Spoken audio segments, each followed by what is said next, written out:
আপনারা ঘর পেয়েছেন কারা কারা? ঘর কেউ ঘর পাননি এই এলাকার?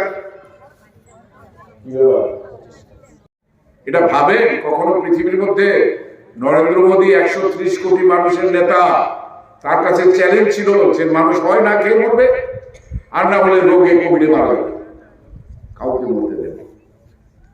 আজকে 3.5 বছর 5 কেজি করে মাথা পিছু রেশন প্রতি মাসে আপনাদের দিয়ে যাচ্ছে।